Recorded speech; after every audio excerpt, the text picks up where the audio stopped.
Bonjour à tous. À l'initiative du groupe UMP du Sénat, une mission commune d'information sur l'organisation territoriale du système scolaire a été créée le 8 mars. Cette mission organisait au Sénat une table ronde en présence de tous les syndicats de l'éducation nationale. Au menu des discussions, notamment les expérimentations souhaitées par Luc Châtel et l'autonomie des établissements scolaires. On écoute tout de suite cette table ronde. Donc on va passer à la deuxième série de questions.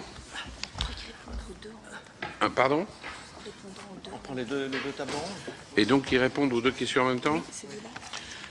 Bon, et donc on me dit qu'il serait bien que vous répondiez aux deux questions en même temps. Je les rappelle, c'est consacré donc aux ressources humaines de l'établissement scolaire. La première question, c'est le chef d'établissement doit-il être un pilote, un gestionnaire ou un coordonnateur ? La deuxième, c'est les obligations de service des enseignants sont-elles adaptées à l'école d'aujourd'hui? Donc, bien que les questions soient très importantes, vous essayez de rester dans les temps qu'on a prévus initialement. C'est 5 minutes pour répondre aux deux questions au maximum. Donc, pardon, oui, mais difficile. On entend tout le monde, soit on sélectionne. Donc le choix qu'on a été fait, c'est d'entendre le maximum. Je rajoute, je rappelle que le dialogue continue ensuite. Vous pouvez écrire, faire part de vos remarques par écrit. On vous y répondra et éventuellement on pourra à ce moment-là vous revoir si on le juge nécessaire. Si le Président me permet, on souhaite rendre notre rapport fin juin. Donc ça nous laisse encore un peu de temps, mais ça vous laisse le temps au vu aussi de l'évolution de nos travaux. Et j'en profite pour vous dire donc qu'on fera une journée d'étape le 4 mai, le 4 mai au matin ici au Sénat, et à laquelle bien sûr vous serez conviés. Donc par qui on commence, comme vous voulez. Madame, elle n'a pas commencé. Madame là.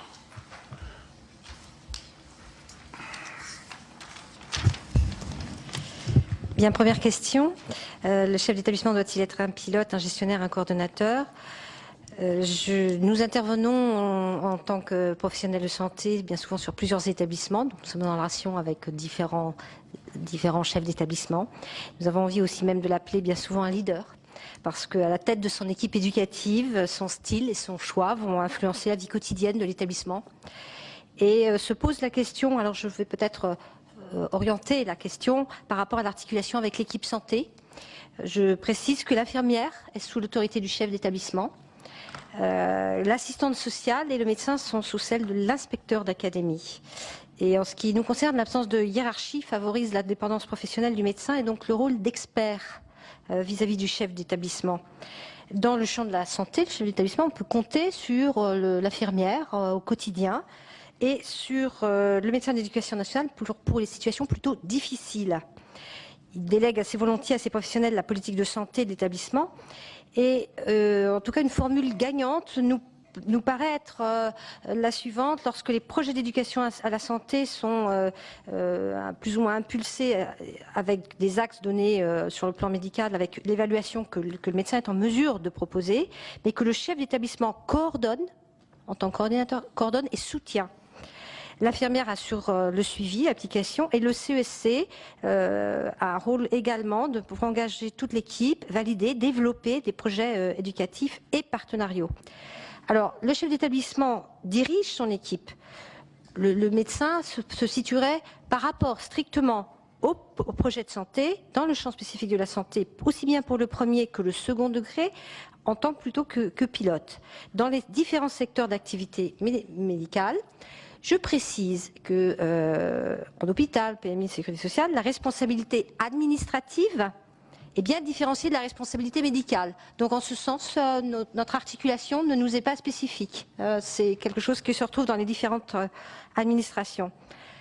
Je souligne par contre par rapport à cette question que à l'hôpital, par exemple, la voix du médecin ne se limite pas à un simple rôle consultatif comme c'est le cas dans les CA des établissements. Compte tenu de l'importance de la santé dans un établissement, que ce soit l'hygiène, l'ergonomie, la nutrition, la restauration collective, les rythmes scolaires et les projets d'établissement. Il devrait pouvoir être possible de prendre part au vote et de sortir de son simple rôle d'expert. Et son implication dans de nombreux établissements n'est pas du tout un argument pour empêcher ce projet. La possibilité d'une procuration d'une suppléance devrait pouvoir être envisageable, en particulier avec les autres professionnels infirmières ou sociaux de l'établissement. Alors oui, Monsieur le Président, les personnels de direction, les chefs d'établissement et chefs d'établissement adjoints, puisque c'est désormais le nom des personnels de direction adjoints, doivent effectivement être en même temps et des pilotes, et des gestionnaires, et des coordonnateurs, et j'ajouterais et des pédagogues, et des médiateurs, et des négociateurs, et des synthétiseurs de politique publique, et avec ça, ferme et ouvert, et prudent et audacieux. Je dirais simplement que le rôle aujourd'hui et les missions des personnels de direction sont simplement en fait le reflet des missions qu'on confie aux établissements qu'ils dirigent. C'est-à-dire qu'il n'y a pas d'autonomie, si je puis dire, professionnelle par rapport en fait à la réalité du fonctionnement des EPLE. Et ces EPLE ont deux caractéristiques. La première, c'est que ce ne sont fondamentalement pas des structures dont le mode de fonctionnement est généralement hiérarchique. On parle souvent de la gouvernance. Alors là, pour le coup, on est en général dans la gouvernance. On peut dire, quand on dirige un établissement, autant de fois que je veux, en fait, dans la pratique, et il faut convaincre. Non. Et ça c'est une réalité qui correspond d'ailleurs, je pense, à la réalité dominante du système, d'une certaine façon, qui peut rappeler d'autres organisations, je pense, dans la santé, où finalement l'éducation et la santé sont très en parallèle sur les relations entre les structures dirigeantes et les praticiens. La deuxième caractéristique, c'est qu'on demande aux établissements et donc à la direction de leurs établissements, un exercice quand même absolument extraordinaire qui demande beaucoup de qualité aujourd'hui, puisqu'on leur demande de résoudre localement les problèmes qu'on ne veut pas ou qu'on ne peut pas résoudre nationalement. Donc on est supposé pouvoir le faire au plus près. Donc ça demande beaucoup de qualité, mais c'est un métier passionnant. Le chef d'établissement doit-il être un pilote, un gestionnaire, un coordonnateur ? Dans les écoles maternelles et élémentaires, il n'y a pas de chef d'établissement. Il n'existe pas. Nous, je l'ai rappelé tout à l'heure, nous ne souhaitons pas que l'école primaire soit reconfigurée sur le modèle des établissements du second degré. Le directeur d'école joue un rôle essentiel dans le fonctionnement des écoles. Son métier, il consiste à organiser la vie de l'école, certes, à gérer l'école, mais il est aussi avant tout animateur d'une équipe pédagogique et médiateur. Un rôle essentiel à jouer, en particulier en direction des parents. Pour cela, son pilotage ne peut pas être technocratique, basé sur des tableaux de bord, de suivi d'indicateurs multiples dont il faudrait rendre compte en continu, ce qu'il devient parfois, pour le moment, dans la réalité du terrain. C'est comme si pour faire classe, on passait son temps à remplir des tableaux de bord à double entrée. On n'enseigne plus. Cette dimension est quand même à prendre en compte. Le directeur d'école, de la même façon, avec l'animation et la coordination des équipes, il a le risque de se couper des préoccupations professionnelles des enseignants, professionnelles et concrètes, si il rentre uniquement dans une logique de gestion. Et du coup, il s'éloigne du cœur du métier. Et le cœur du métier, si on veut faire réussir ces élèves qui ont du mal à réussir et dont on mesure les difficultés, en particulier dans les enquêtes internationales, c'est l'acte pédagogique, c'est la qualité de cet acte qu'il faut travailler, qu'il faut mettre en avant sans cesse. Alors le directeur d'école, il a besoin d'être déchargé, je l'ai dit tout à l'heure, de certaines tâches administratives parce qu'il y a un empilement, c'est clair. Nous, on demande la création d'un métier de secrétariat. Il a besoin de temps pour se recentrer sur des missions qui dynamisent vraiment l'école, qui dynamise l'activité de l'école, autour du projet d'école. Il doit rester en lien avec les élèves. Et on peut imaginer, par exemple, qu'il soit le maître surnuméraire dans l'école. Vous savez que c'est une revendication qu'on porte depuis longtemps, un maître de plus que de classe, qui a fait l'objet aussi, je l'ai rappelé tout à l'heure, d'une expérimentation, qui prend en charge des élèves à certains moments de la journée et qui participe à l'élaboration de projets ou organise des activités éducatives. Cela pourrait prendre forme par une redéfinition de son temps de service, une part en direction de l'enseignement en tant que maître surnuméraire et une part affectée à l'accomplissement de ses missions. Ensuite, deuxième question qui était posée, c'était à propos des obligations de service des enseignants. Est-ce qu'elles sont adaptées à l'école d'aujourd'hui? Nous, plus que jamais, on se dit que de nouvelles modalités du travail, d'organisation des enseignants sont nécessaires. Le métier, il est soumis à des tensions du fait des nouvelles mesures. Depuis la rentrée 2007, elles sont nombreuses. Nouvelle semaine scolaire, passage à 24 heures hebdomadaires avec de nouveaux programmes qui alourdissent le travail des enseignants, mise en place de l'aide personnalisée, alors même que les cadres d'exercice du métier se dégradent, avec là aussi un alourdissement de la charge de travail concentré sur un temps réduit. Les 48 heures annuelles que les collègues ont à assurer pour les animations pédagogiques, le travail en équipe, les réunions de parents, le suivi des projets personnels de scolarisation pour les enfants en situation de handicap, c'est pas une mince affaire, c'est un gros travail.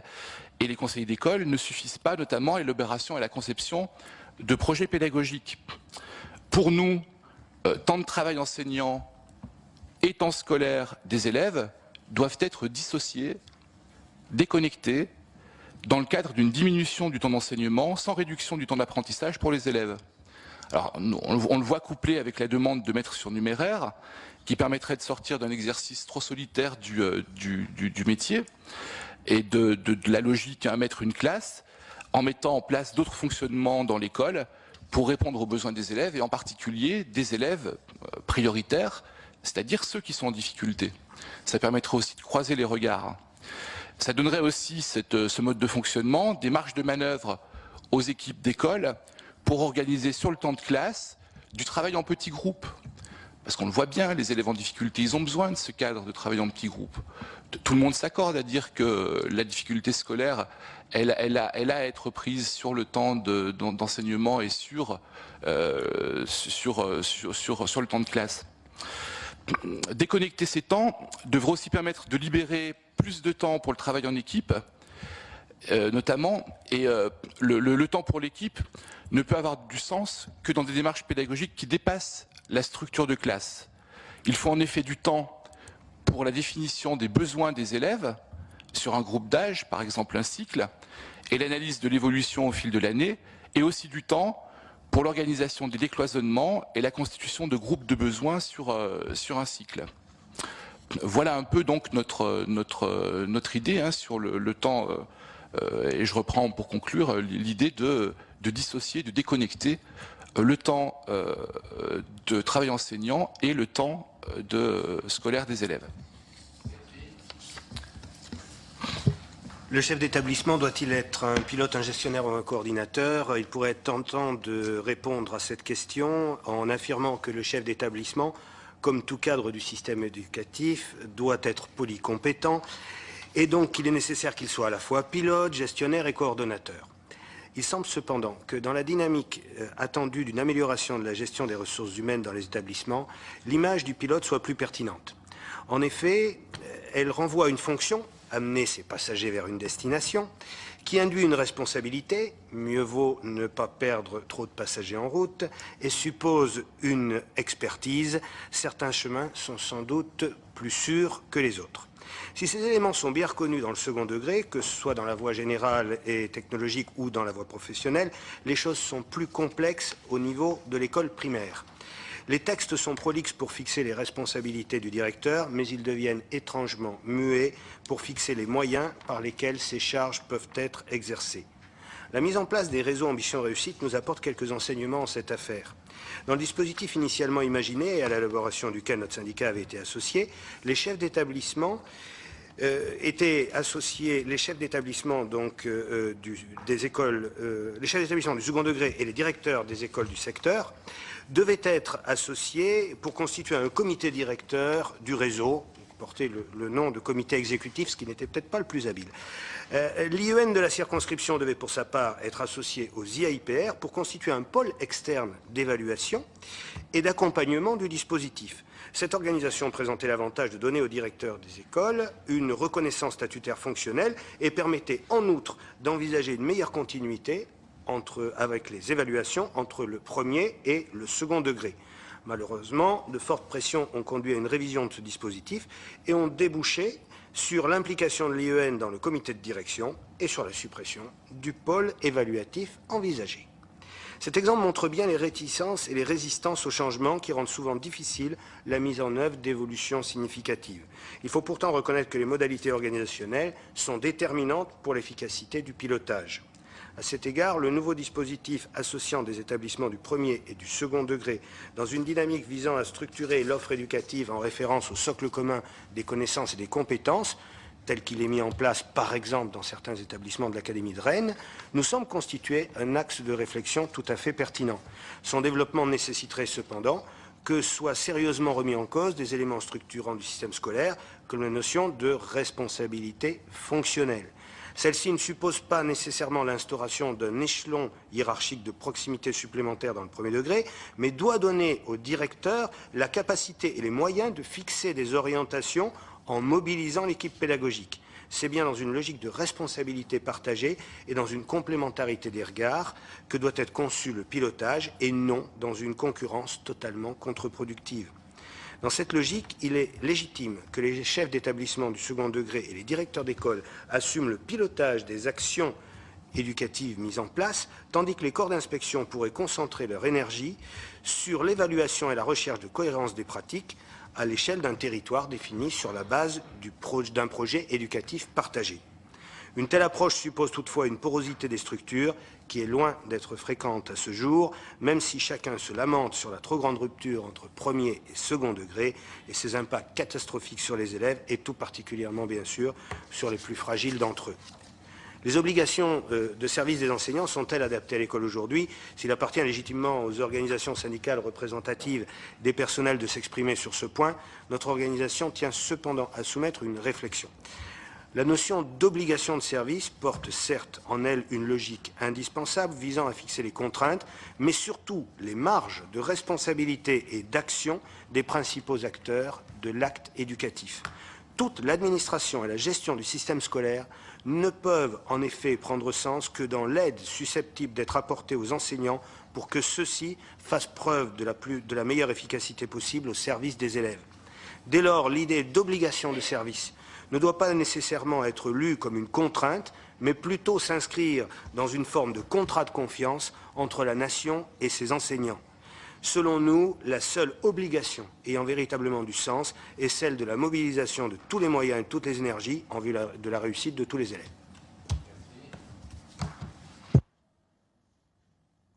À la question posée, je ne ferai pas preuve de beaucoup d'originalité en disant que finalement, c'est un peu les trois à la fois, mais en sachant que sur chacun des paramètres, les marges sont extrêmement limitées.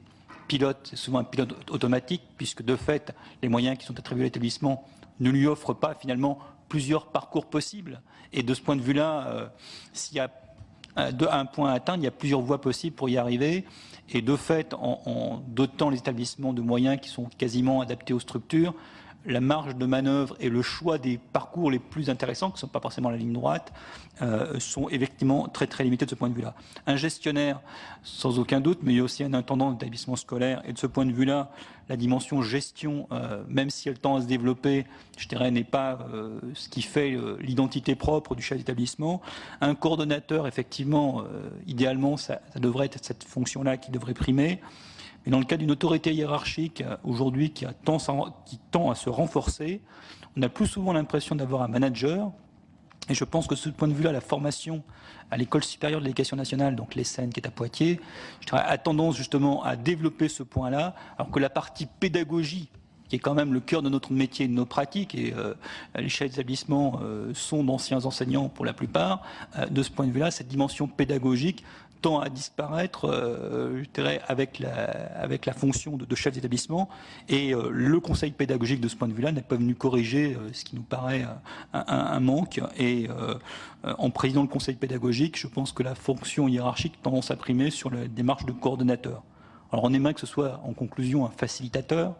Mais pour que ce soit un facilitateur, encore faudrait-il qu'il ait les moyens de pouvoir mettre de l'huile dans les rouages. Et de ce point de vue-là, je trouve qu'il n'a pas suffisamment la possibilité de donner ces moyens nécessaires pour permettre à l'ensemble des équipes de fonctionner. Je veux dire, il y a un discours et des pratiques qui se heurtent à des moyens.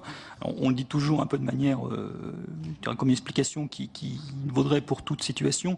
Mais pour le cas particulier, ça devient particulièrement vrai dans la dernière année en cours. Et on voit les votes des conseils d'administration dans les établissements scolaires qui montrent que le chef d'établissement est souvent aussi bien seul dans ces situations-là. Donc, métier difficile s'il en est. Merci, Monsieur le Président. Et là encore, on est dans le modèle français. Lorsqu'on parle de chef d'établissement, c'est une de nos spécificités. On a parfois cherché excessivement des modèles ailleurs que dans la tradition française. On aurait pu voir, je crois, que dans certains pays, comme l'Espagne, me semble-t-il, le chef d'établissement est un personnel élu parmi ses pairs.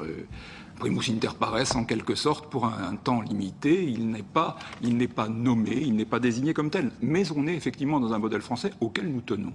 C'est-à-dire qu'avant tout, le chef d'établissement, c'est le représentant de l'État. C'est le garant, effectivement, du respect des décisions prises par la collectivité nationale en termes d'éducation et l'application des programmes et des règles de fonctionnement dans son établissement. À ce titre, et ça nous permet de faire le lien avec la question précédente, il nous semble qu'effectivement, il faut un chef, entre guillemets, dans tous les établissements scolaires. Et vous savez, monsieur le sénateur rapporteur, que le syndicat du primaire qui nous est associé est tout à fait attaché à la notion de statut pour les directeurs d'école. Et je me fais, par cette parenthèse, le rappel de cette position. Alors, bien évidemment, il faut qu'il reste lié profondément au corps professoral qui fait l'essentiel du fonctionnement d'établissement. Pour nous, il est essentiel effectivement que les chefs d'établissement soient, ils le sont pour beaucoup, il a été dit, issus des corps professoraux. Parce que, assumant d'autres fonctions d'organisation, de gestion, bien évidemment, il reste empreint de cette fonction essentielle pour nous. Le centre du système éducatif, c'est la classe, le maître et ses élèves. Et finalement, tout ce qui est autour doit servir ce qui se passe à ce centre, c'est-à-dire le lieu où se transmet la capacité d'apprentissage, se transmettent les savoirs, etc. Alors en ce sens, effectivement, oui, un peu, un chef d'établissement vu comme un facilitateur de fonctionnement, vu comme un serviteur. J'allais dire comme un ministre, puisque vous savez que, étymologiquement, ça veut dire strictement la même chose. Un ministre, c'est celui qui est serviteur des autres. Bon, je crois que c'est un petit peu ça la façon dont nous en voyons la représentation. Alors, venons à la question posée sur les obligations de service des enseignants. Hein. Eh bien, la question qu'on serait tenté de poser, c'est sont-ils aujourd'hui dans la possibilité d'en assumer d'autres? Un enseignant conçoit, réalise ses cours, les donne, on vérifie l'assimilation, l'apprentissage, vérifie le travail, assure le suivi et l'orientation de ses élèves, participe aux instances statutaires des établissements, il est souvent élu dans son établissement. C'est beaucoup. C'est beaucoup, et si on se fonde sur les définitions qui sont encore celles réglementaires, la seule réalité des cours assure 36 heures de travail hebdomadaire. Alors, si l'on veut que d'autres obligations rentrent dans cette fonction, il faudra donc envisager qu'il enseigne moins. Mais qu'est-ce qu'un enseignant qui enseignerait moins? Ça ne serait plus un enseignant. Et dans ce cas-là, on devrait, dans toute légitimité, s'interroger sur l'évolution du type d'adulte humain mis en rapport d'accompagnement plutôt que frontal avec des adolescents et avec des jeunes gens et des jeunes filles. On change de monde, on change d'univers, on sait que c'est un petit peu vers cela que souvent l'on voudrait tendre. Il est évident que ce n'est pas du tout notre point de vue. Nous croyons au contraire que notre pays a besoin d'enseigner, a besoin de donner des savoirs riches, divers et importants, et que pour cela, il faut que les personnels enseignants se dédient à la fonction enseignante, une fois encore, dans le cadre même de ce qu'en temps de travail dans une semaine cela représente, nous voyons guère quelles autres obligations on pourrait leur demander. Merci. Le chef d'établissement, eh bien, pour nous, c'est plutôt l'équipe de direction, donc, qui doit être un peu tout cela. Elle doit impulser un projet, être un facilitateur d'innovation, comme vous l'avez dit, un appui aussi. Elle doit être à l'écoute, ouverte au dialogue et reconnaître la place de chacun. L'équipe de direction doit savoir entraîner et déléguer. Elle est à la fois le porteur d'un projet et puis aussi elle représente l'État. Et il faut que ces deux aspects de la fonction, comme je l'avais dit précédemment, ne conduisent pas à des situations impossibles, c'est-à-dire vouloir la réussite des élèves d'un côté et puis de l'autre être obligé de rendre les moyens nécessaires. Pour ce qui est du premier degré, eh bien, nous sommes pour l'évolution aussi de l'école. Et là, nous vous donnerons les documents. Nous avons produit un 4 pages à ce sujet. Les obligations de service des enseignants sont-elles adaptées à l'école d'aujourd'hui? Eh bien, je crois qu'on a vite passé à la trappe le travail de la commission Pochard, le livre vert, qu'il faudrait peut-être utilement relire. Pour nous, il faut penser l'ensemble du travail des enseignants et pas seulement les obligations statutaires. Il est bien certain que 15h, 18h, ce n'est pas à cela que se réduit le travail du professeur.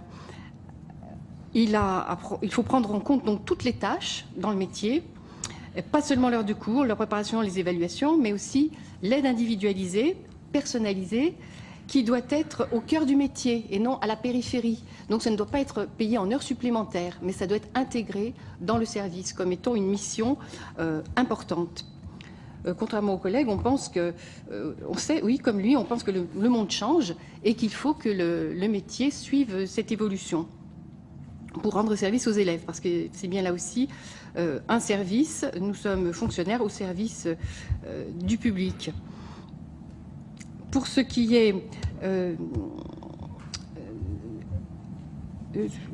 des 2 degrés, le premier et le second, il ne faut pas secondariser le premier degré et primariser le second. Il faut qu'on pense à une école initiale qui a ses objectifs propres et une école moyenne qui a aussi ses objectifs propres, avec l'acquisition et la validation en fin de scolarité obligatoire du socle commun.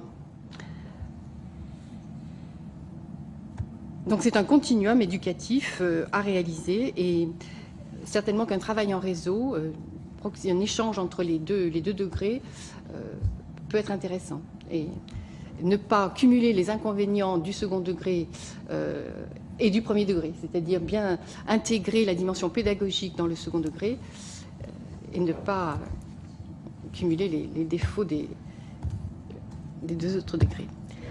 Voilà, on passe la parole au voisin.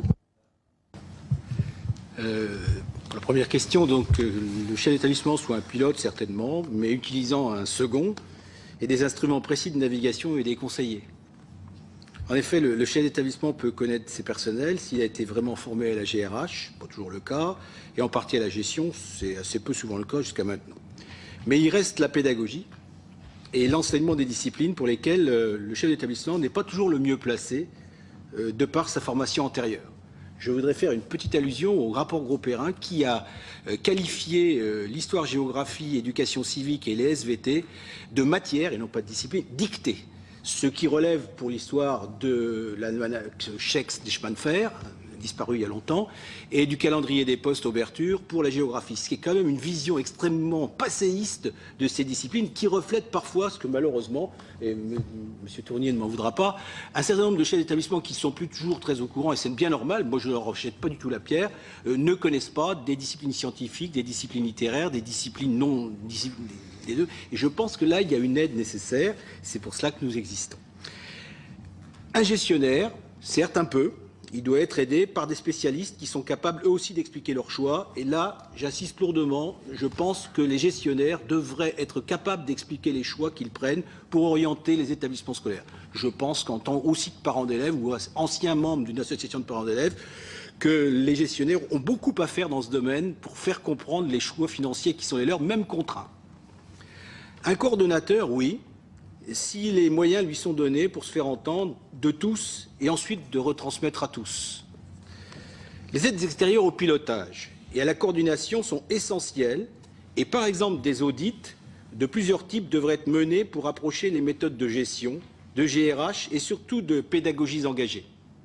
Seul un regard extérieur est susceptible de donner une vision non biaisée au chef d'établissement. L'inspection, dans ce domaine, a un rôle fondamental à jouer avec les chefs d'établissement et il y a nécessairement des formations à acquérir préalablement dans le cadre d'une responsabilité partagée. Je pense que là, ça fait appel à une formation collective où inspecteurs, chefs d'établissement et un certain nombre de personnels devraient travailler ensemble, être formés ensemble pour avoir un objectif commun, ce qui n'est pas toujours le cas actuellement. Enfin, pour les obligations de service des enseignants, c'est une question difficile. Les textes de 1997 devraient largement suffire. Les enseignants remplissant actuellement toutes les tâches qui leur sont confiées devraient pouvoir faire tout ce qui leur est demandé. Toutefois, depuis quelques années, et face à une demande sociale de plus en plus vive, les demandes d'action pour les enseignants se multiplient au détriment parfois de ce qui était considéré il y a peu de temps encore comme essentiel et sans contestation possible, la transmission pure des savoirs de type universitaire. Face à ce dilemme croissant, augmenter le temps de présence d'enseignants demanderait de nombreux aménagements et des coûts en augmentation. Aura-t-on de meilleurs résultats scolaires pour cela? Rien ne permet de l'affirmer et il faudrait certainement se pencher sur des méthodes et démarches pédagogiques plus en conformité avec des lieux de réussite et de résultats d'expérimentation conformes à la première question posée lors de l'ouverture de cette séance.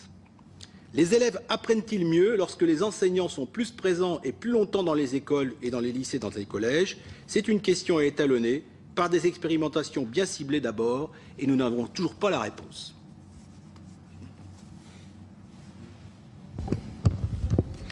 Oui, sur les deux questions qui sont posées, la première sur le chef d'établissement, doit-il être un pilote, un gestionnaire, un coordonnateur? C'est vrai que si on n'y réfléchit pas plus, on aurait tendance à dire, comme l'ont dit beaucoup de mes collègues, un peu les trois. Après, il faut savoir ce qu'on met derrière les mots. Et nous, en y réfléchissant un petit peu plus, alors je rappelle qu'en plus, cette question, elle était posée dans le cadre de la gestion des ressources humaines. Oui, donc ça connote quand même la question dans un certain sens. Et du coup, nous on dit, est-ce qu'il doit être un pilote? Bah du coup, pas vraiment, parce que un chef d'établissement, le pilote, ça veut dire qu'il choisit la direction qu'il va prendre. Or, la direction, c'est au niveau du contenu, c'est les programmes, c'est essentiellement les programmes et la définition des diplômes. Et puis après, pour tout ce qui est des choix internes de mise en œuvre, nous on considère qu'il agit par délégation du conseil d'administration et que l'instance qui définit la direction et les orientations choisies, c'est le conseil d'administration. Après, est-ce qu'il est gestionnaire? Comme on parle des ressources humaines, nous on dit non. Parce que les ressources, elles sont attribuées par l'État, et les statuts des personnels existent, et donc le chef d'établissement, qui est quand même représentant de l'État et garant du respect des lois et règlements, ne peut faire que les mettre en œuvre. Et du coup, nous on considère qu'il est plutôt le troisième, c'est-à-dire qu'il est coordonnateur, on lui donne des moyens. On devrait lui donner des moyens, parce qu'il faut déconnecter cette question-là, effectivement, de la question récurrente de l'absence de moyens. Mais dans un système qui fonctionne, on doit lui donner les moyens correspondant à la politique qu'il est chargé de mettre en œuvre. Ce sont en grande partie des moyens humains, et il doit coordonner cet ensemble pour les mettre en adéquation avec les programmes et avec les formations à mettre en œuvre, et d'autre part, avec les délibérations du conseil d'administration. Et j'y reviens parce que c'était ma conclusion, j'avais noté, la conclusion de cette partie-là, c'est que en conséquence, il devait être président du conseil d'administration. J'ouvre une toute petite parenthèse sur le cas particulier de l'enseignement agricole. Nous, il y a une deuxième chose qui n'est pas normale, une exception qui n'est pas normale concernant les personnels de direction, c'est qu'ils ne sont pas dans un statut de corps comme à l'éducation nationale, mais sur un statut d'emploi qui pose des problèmes de carrière et un certain nombre de difficultés. On souhaiterait y remédier. Sur la deuxième question, sur les obligations de service des enseignants, sont-elles adaptées à l'école d'aujourd'hui? Et je rajoute, du coup, devraient-elles évoluer? Nous, on dit elles ne sont plus adaptées, elles devraient évoluer. La Première et simple raison, c'est que c'est quand même la seule catégorie de salariés dans ce pays qui, depuis la fin de la guerre, la Deuxième Guerre, n'a pas vu son temps de travail diminuer. Et contrairement à ce que disait le collègue tout à l'heure, 18 heures ne correspondent pas à 36 heures. Une enquête de l'Éducation nationale, à l'époque où Luc Ferry était ministre de l'Éducation nationale, avait conclu que le temps réel de travail des enseignants était de 42 heures. Je vous invite à ressortir ce rapport. Donc pour ces raisons-là, nous on dit qu'elles doivent évoluer et qu'elles doivent évoluer vers le sens d'une diminution des obligations de service. Et la deuxième chose qui a quand même évolué, c'est que le taux de scolarisation, notamment dans le second degré, a fortement évolué depuis un certain nombre d'années. Ce qui a augmenté quand même l'hétérogénéité des classes et qui complexifie et qui demande à ce qu'il y ait un suivi individualisé des élèves beaucoup plus poussé qu'il ne pouvait être à une certaine époque. Deuxième chose, et là je reviens plus à l'enseignement agricole, on a développé quelque chose qui est une des spécificités positives de l'enseignement agricole, qui est la pluridisciplinarité, qui demande de renforcer la concertation entre les enseignants. Et tout ça, ça demande du temps. Donc c'est la raison pour laquelle nous, les évolutions que l'on souhaite dans les obligations de service, c'est une diminution globale, mais aussi d'intégrer dans les obligations de service, mais en venant en déduction, de déduire 2 heures des obligations de service, de façon à laisser le temps pour la concertation, pour le suivi individualisé des élèves et la coordination des équipes pédagogiques. Bien, continuons. Première question sur le chef d'établissement. La question est simple, ça renvoie au fonctionnement des établissements. Et à partir de là, nous répondrons par une chose, qui est que le chef d'établissement n'est pas un surhomme. Ce n'est pas une personne seule et isolée à la tête d'un établissement. Si c'est ça la définition, ça signifie que vous êtes en train d'expliquer qu'il y a un glissement sémantique qui va se produire à ce que le chef d'établissement devienne un chef d'entreprise. La réponse est non. Le chef d'établissement n'est pas un chef d'entreprise, il évolue dans un cadre statutaire national et réglementaire. C'est-à-dire que la question est comment chacun peut exercer sa mission selon son statut dans le respect et la reconnaissance de l'autre. C'est le respect et la reconnaissance des missions de chacun qui fait que l'on peut effectivement obéir à un cadre réglementaire.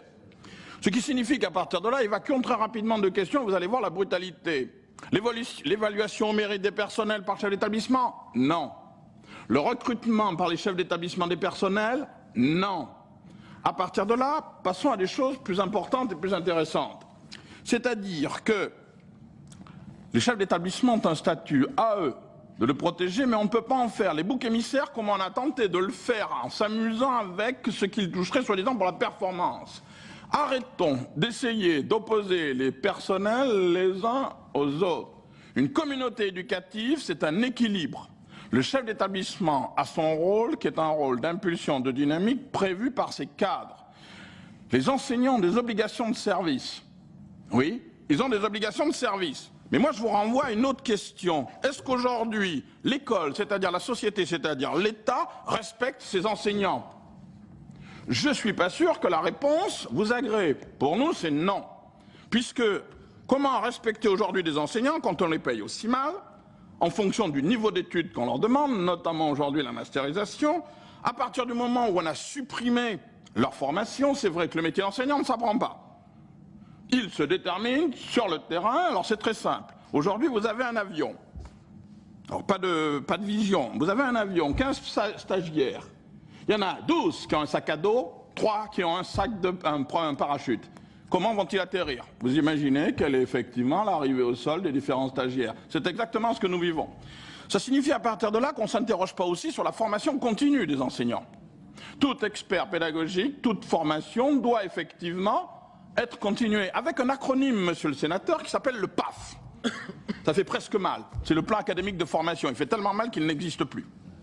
À partir de là, tout ceci fait que la logique du métier d'enseignant, c'est quoi? C'est s'interroger comment je rentre dans le métier.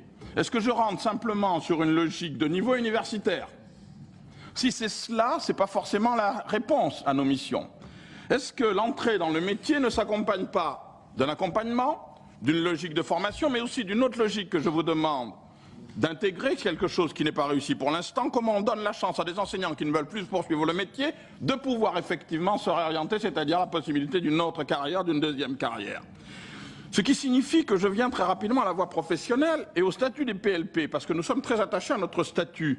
Nous pensons que nous sommes tous enseignants, mais en fonction de l'endroit où on enseigne, on ne fait pas le même métier. PLP, notre statut date de 2000. Puisque nous l'avons fait, effectivement, nous nous sommes battus pour qu'il soit à nouveau rénové. Et il a été modifié l'année dernière, puisque nous pouvons enseigner au BTS. À partir de là, ce statut 2000, il dit quoi? Il dit, protégé par la loi de 2005, c'est fou ce qu'elle est intéressante, cette loi de 2005, la liberté pédagogique des enseignants. Elle s'arrête où? Elle s'arrête effectivement par rapport aux contraintes du métier et des obligations de service, qui sont le respect des programmes, le respect du cadre statutaire national. Ce qui signifie donc qu'à partir de là, le PLP, en enseignement général, est bivalent. Il est bivalent lié à sa spécificité, lié à l'enseignement professionnel. Il est tellement bivalent que les recteurs aujourd'hui ont décrété, par exemple, dans l'académie de Poitiers, qu'en enseignement professionnel, compte tenu des sections, en enseignement général, on pourrait avoir 30 élèves par classe. L'année prochaine, ce sera sûrement 35, parce qu'effectivement, les moyens se raréfieront. Pourquoi ne pas s'arrêter? Moi, je vous propose de créer des amphis et nous ferons cours, effectivement, de manière théorique, devant des élèves qui sont les plus socioculturellement défavorisés. Là, ce sont les bonnes questions sur les obligations de service, et non pas de s'interroger pour savoir ce qu'ils peuvent faire en plus. Moi, ce que je m'interroge, c'est effectivement aujourd'hui comment on redonne les missions, et la mission du PLP, elle est prévue par son statut, puisqu'elle est déjà liée au fait que le PLP fait 18 heures devant élèves, comme ça vous a été rappelé. Et effectivement, l'enquête précise en fonction du corps le nombre d'heures que l'on fait, et ce ne sont pas forcément les agrégés qui font le plus d'heures.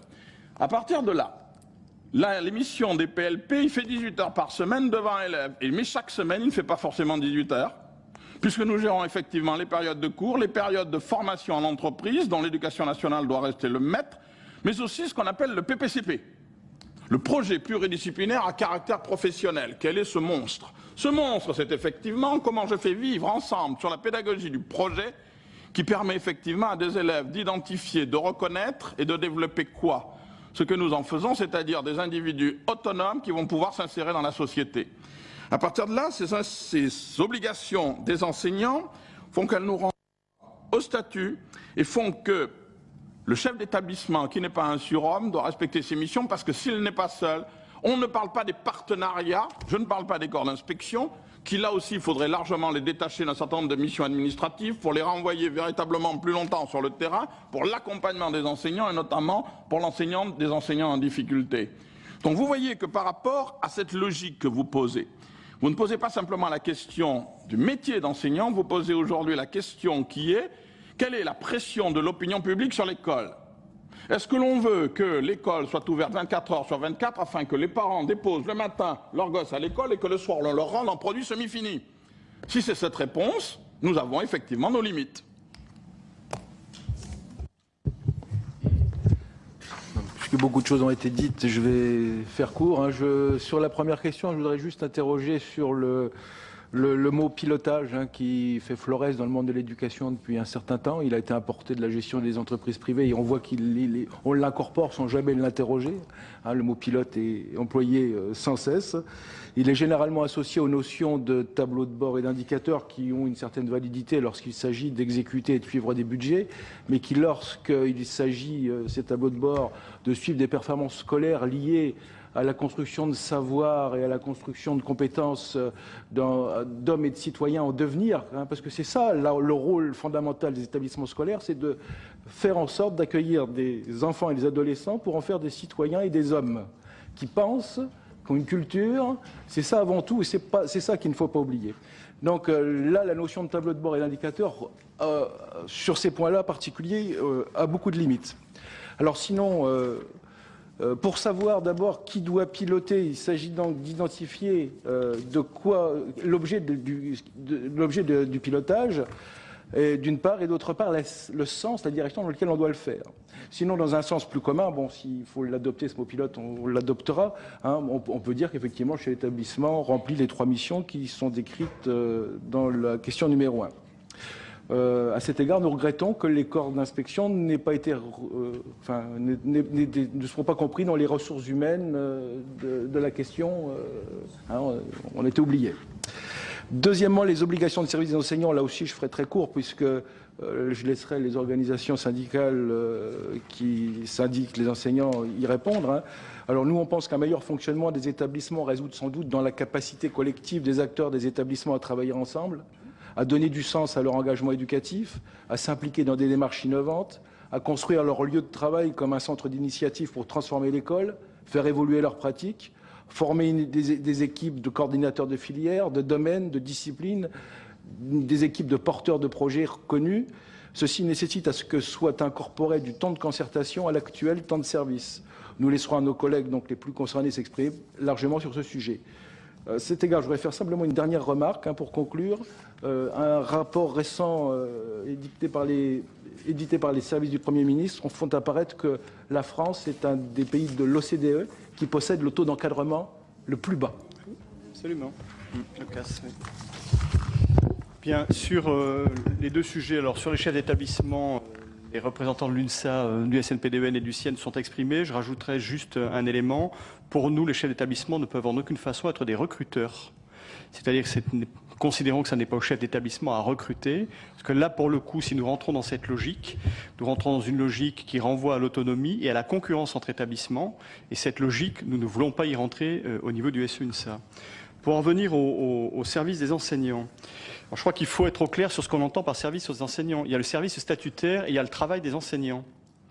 Le travail des enseignants va bien au-delà du service statutaire. Je prends par exemple le cas des certifiés, que sont les 18 heures par exemple. Il y a toute la charge de travail, de préparation, de suivi, de recherche, etc. Mais enfin, ça va même au-delà. Il y a les heures supplémentaires, il y a les activités de prof principal, il y a les rencontres avec les parents, etc., etc. Je le dis parce que je ne voudrais pas que l'on réduise l'activité des enseignants à la seule activité statutaire des 18 heures pour les certifiés, des 24+3 pour les professeurs des écoles, par exemple. La charge de travail des enseignants, elle est réelle, elle est lourde, elle est de plus en plus lourde, parce que là aussi, ils sont confrontés à ce qu'est la société, avec ses difficultés, ses faiblesses et parfois sa violence, je l'ai dit tout à l'heure. Donc, sur cette question du service, je pense que, on ne peut pas concentrer le débat sur la question du service des enseignants. Ceci étant, que les choses évoluent, sans doute. Là aussi, le monde a évolué, il y a des missions nouvelles qui apparaissent, il y a des missions nouvelles qui apparaissent. J'observe d'ailleurs que dans le premier degré, alors avec tout le mal qu'on peut en penser sur un certain nombre d'aspects sur la réforme d'Arcos, on a revu les obligations de service des enseignants. Puisque le contenu de l'obligation de service des enseignants, qui était à 27 heures, c'était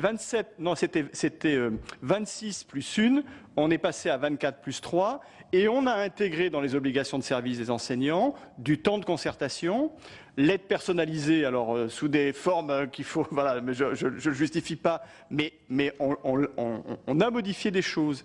Donc je pense que sur cet aspect-là, il faut être attentif à deux choses. Les obligations de service peuvent apparaître comme un frein, mais n'oubliez pas que c'est une protection. C'est une protection pour les enseignants. Et moi, en tant que responsable syndical et secrétaire général d'une organisation syndicale d'enseignants, je souhaite que les enseignants soient protégés. Alors, je le dis parce que, là encore, ça renvoie d'ailleurs au débat que nous avons eu tout à l'heure sur les recteurs et les rectorats. Aujourd'hui, l'inventivité est à la manœuvre.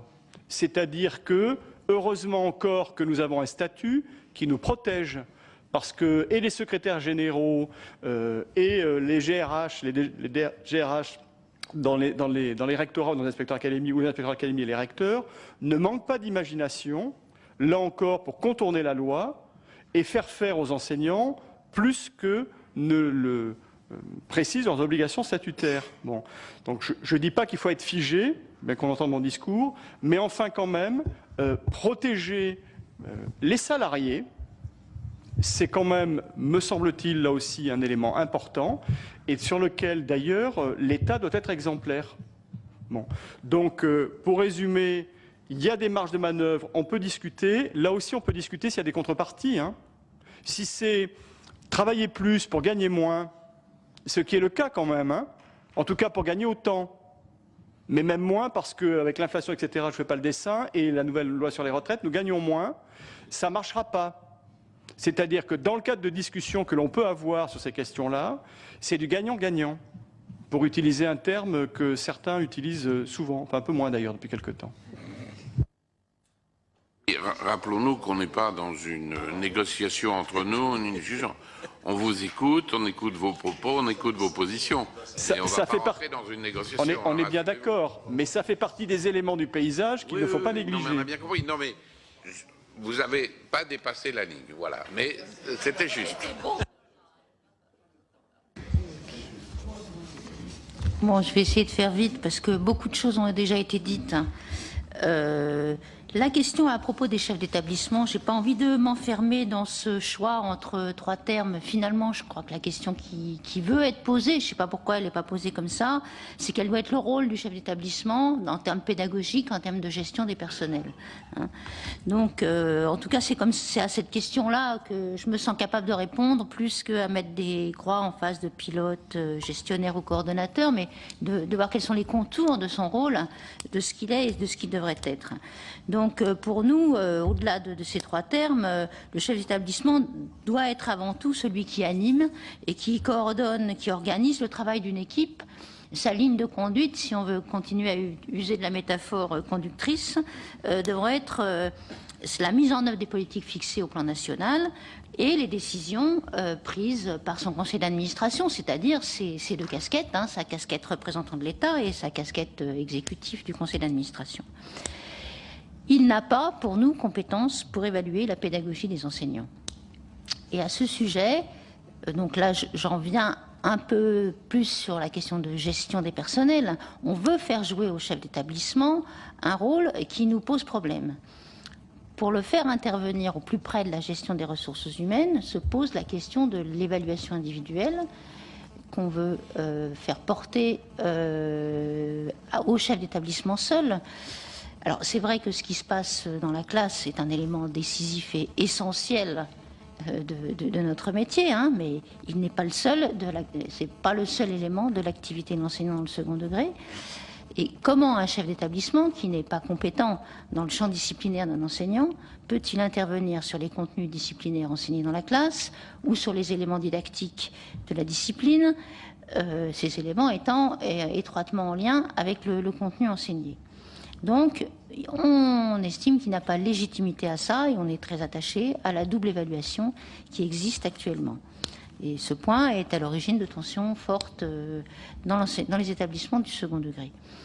Donc, pour en finir avec le rôle du chef d'établissement, je reprendrai très rapidement ce qui a été dit.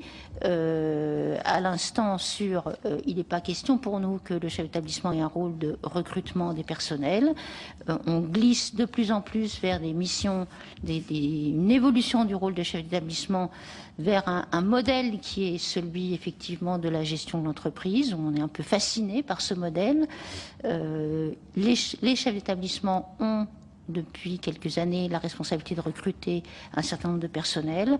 On veut maintenant leur faire recruter les personnels enseignants dans les établissements clairs. Ils interviennent dans les promotions. Bon, la démarche est toujours la même. On renforce la hiérarchie locale dans l'évaluation individuelle. Et ça, c'est pas de nature, à notre avis, à améliorer les performances du système. C'est la même logique de concurrence que celle qu'on a décrite précédemment dans l'autonomie. Sur les obligations de service des enseignants, je dirais très vite, pratiquement tout a été dit par mes collègues de la FSU et du SEUMSA. Donc, effectivement, le temps de travail d'un enseignant, c'est pas son maximat de service, mais il faut quand même noter que c'est le maximat de service qui définit aujourd'hui statutairement les obligations, une partie des obligations de service des enseignants, et que ce sont effectivement les mêmes depuis 50 ans, alors que le métier a considérablement évolué. Et que les métiers sont plus complexes. L'alourdissement de la charge de travail est lié à plein de phénomènes. On a plus de classes en charge parce que les horaires ont diminué par discipline. On a un public scolaire de plus en plus divers, des attentes sociales de plus en plus fortes, le développement des nouvelles technologies, une demande d'individualisation de plus en plus forte. Aucun aménagement du temps de travail n'est intervenu pour les personnels d'éducation depuis 50 ans. Donc effectivement, il est grand temps de prendre en compte les évolutions de ce métier, du métier d'enseignant, mais je dirais aussi des autres personnels qui sont oubliés, comme ça a été souligné, mais on ne parle pas des CPE, des COPSI, des agents, des personnels de santé, qui sont tous des ressources humaines aussi de l'établissement. Hein. Et donc, il est grand temps de prendre ça en compte. Et je voudrais juste, donc, par une réduction des maxima de service et puis des heures de concertation qui sont intégrées dans le temps de service, les heures de prise en charge d'aide individualisée qui sont prises dans le temps de service. Je voudrais juste ajouter un dernier point, c'est que dans la question qui est posée, on sent un peu en creux, on a un peu l'impression qu'il n'y a pas eu d'adaptation. Or, ça a été dit, je crois, par l'un d'entre nous avant moi, c'est bien parce que la profession a su adapter ses pratiques professionnelles notamment, que le nombre de bacheliers, par exemple, est passé en 25 ans de à peu près 20% d'une classe d'âge à plus de 60%. Ce n'est pas que le fait... Il y a eu forcément une adaptation de la profession pour cette évolution-là. Hein. Et donc ça a été aussi au prix d'une charge de travail toujours plus grande. Et donc, il faut adapter les temps de service et le temps de travail pour répondre aux exigences des personnels pour mieux travailler. Bien. Mais bon, oui, je vous entends bien, mais j'ai une petite difficulté, c'est que je repense à ce que vous disiez, qui est extrêmement important, c'est l'enquête PISA, quoi. Il faut voir les deux choses, quoi. Les résultats améliorés, etc. Mais comment, on ne va pas refaire vous interroger à nouveau. Donc, notre rapporteur va vous poser rapidement des questions, et les collègues, leurs questions qu'ils auront à vous poser. Parce que vous nous avez fortement informés, bien informés. Oui, il y en a qui sont obligés de partir. Je suis désolé, on s'est un petit peu étendu. Ça serait bien si, d'ici une demi-heure, on pouvait avoir terminé, quoi. Oui, merci, Monsieur le Président, pour faire suite à ce que vous venez de dire et pour répondre aussi à quelques interrogations qu'on a eues en aparté, où vous interrogiez qu'est-ce qui se cache derrière ces questions ou qu'est-ce qu'il faut lire entre les lignes. Il ne se cache rien et il n'y a rien à lire entre les lignes, car, vous savez, on ne pose aucune logique, on ne cherche pas de bouc émissaire, pour reprendre un terme qui a été évoqué, et on ne veut surtout pas opposer les uns aux autres. Ça serait la pire des solutions. Que mon obsession, ce n'est pas non plus la seule maîtrise budgétaire, même si dans le contexte que chacun connaît, on ne peut pas ne pas être conscient de cela. Mon obsession, vous savez, pour moi, ce n'est pas une dépense. Je l'ai dit, je ne sais plus, à l'un d'entre vous tout à l'heure, ce n'est pas une dépense, c'est un investissement.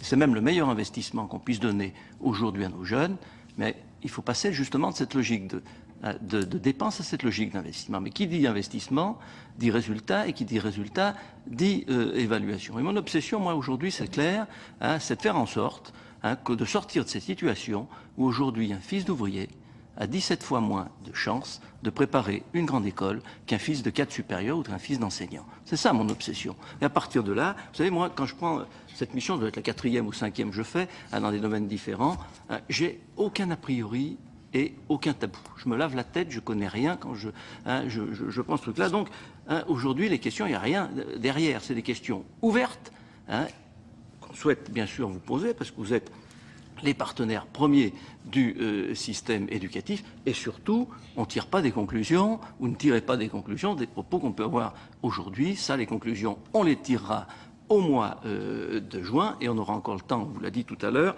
d'en discuter. Alors, je vais vous poser quand même une ou deux questions sur les sujets abordés. On est dans une société, qu'on le veuille ou non, aujourd'hui, qui exige de la réactivité et de la souplesse. Et je ne crois pas que le système éducatif, le monde éducatif, puisse y échapper. Alors, qu'on soit très clair, on ne va pas comparer avec le monde de l'entreprise, vous n'êtes pas une entreprise, c'est clair, je l'ai dit, et je le répète, mais la société, elle exige réactivité et souplesse. Et est-ce que l'organisation du système aujourd'hui qui est encore extrêmement centralisé, même si ça a évolué. Il y a eu la déconcentration, il y a eu la décentralisation, ça peut encore évoluer, mais ça reste encore extrêmement centralisé.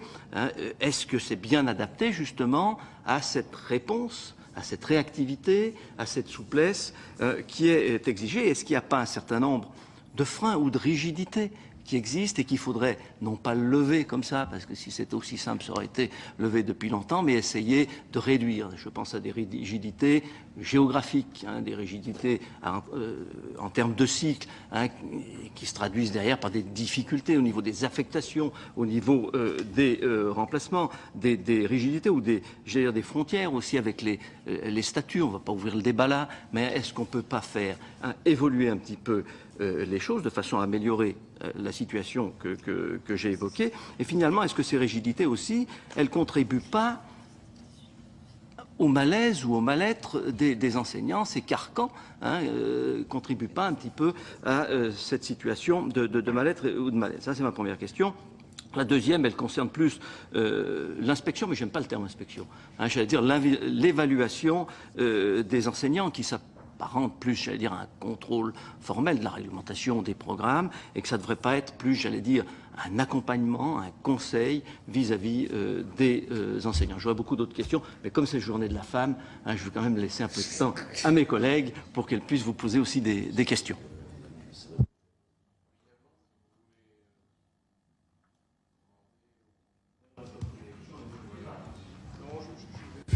Par rapport à la réactivité et à la souplesse, je vais revenir, Philippe Tournier l'a évoqué tout à l'heure. Je pense qu'il ne faut pas oublier de prendre un élément en compte, le temps. Le temps de l'enfant, de la croissance de l'enfant et de l'apprentissage. Ça n'est pas un temps qui se mesure en secondes, en minutes ou en heures. C'est un temps qui se mesure en années, même en dizaines d'années. Bon, donc une fois qu'on est, tant qu'on n'est pas, il faut avoir ça en tête. C'est-à-dire que la graine que l'on sème aujourd'hui, on sait qu'on la mesurera sur PISA dans 10 ans. Bon, on ne la mesurera pas demain ni après-demain. Et on voit bien que les évolutions du système sont des évolutions lentes dans le temps, sans doute peut-être parce que le système est sans doute un peu rigide, mais enfin il est rigide à tous les étages, je pense, le système. Donc voilà, donc faut voir comment on peut trouver du lien. Nous, à l'UNSA, on pense que des choses peuvent évoluer, mais enfin là aussi ça dépend de quelle conception on a. C'est-à-dire que dans le cadre d'un dialogue social, d'un véritable dialogue social, dans lequel d'ailleurs on met des choses à négocier sur la table, on pense qu'il y a des choses qui peuvent avancer collectivement sur les évolutions du système éducatif. Le diagnostic aujourd'hui, il est à peu près posé. Il est d'ailleurs à peu près partagé par l'ensemble de la communauté. Alors on trouvera toujours, mais voilà. Donc maintenant, il est peut-être temps de se mettre autour d'une table et de ne pas faire de l'école et de l'éducation un enjeu idéologique, parce que c'est quand même de cela que l'on souffre dans ce pays, me semble-t-il, contrairement à d'autres pays qui sont cités en exemple. Je pense, il y a la Finlande, mais il n'y a pas que la Finlande. Bon, voilà. On a parlé de l'Espagne tout à l'heure. L'Espagne a fait d'énormes progrès. Regardez ce qui se passe au Portugal. Le Portugal fait d'énormes progrès sur les évolutions de son système éducatif. C'est bien peut-être aussi parce que sur ces questions-là, on est en capacité dans ces pays de trouver un consensus national. Moi, je voudrais réagir sur deux choses. D'une part, sur l'inspection, parce qu'on entend beaucoup de choses sur l'inspection. Et j'ai lu, bien entendu, avec beaucoup d'attention, les différents comptes rendus des audiences préalables que vous avez tenues. Et à chaque fois revient une idée qui est une idée partiellement vraie, mais partiellement seulement. L'inspecteur croulerait sous les tâches administratives à tel point que finalement, aujourd'hui, il n'accompagnerait pas à aucun moment les équipes pédagogiques. Je suis désolé, c'est intégralement faux.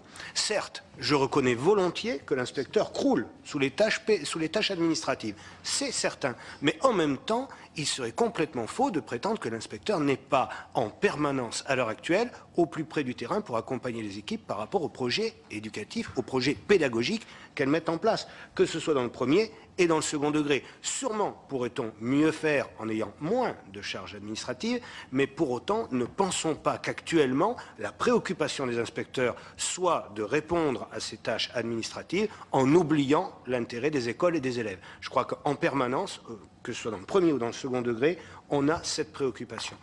Le deuxième point que je voudrais évoquer, ce sont les lourdeurs qui existent à l'heure actuelle à tous les échelons du système éducatif. On a de la rigidité partout.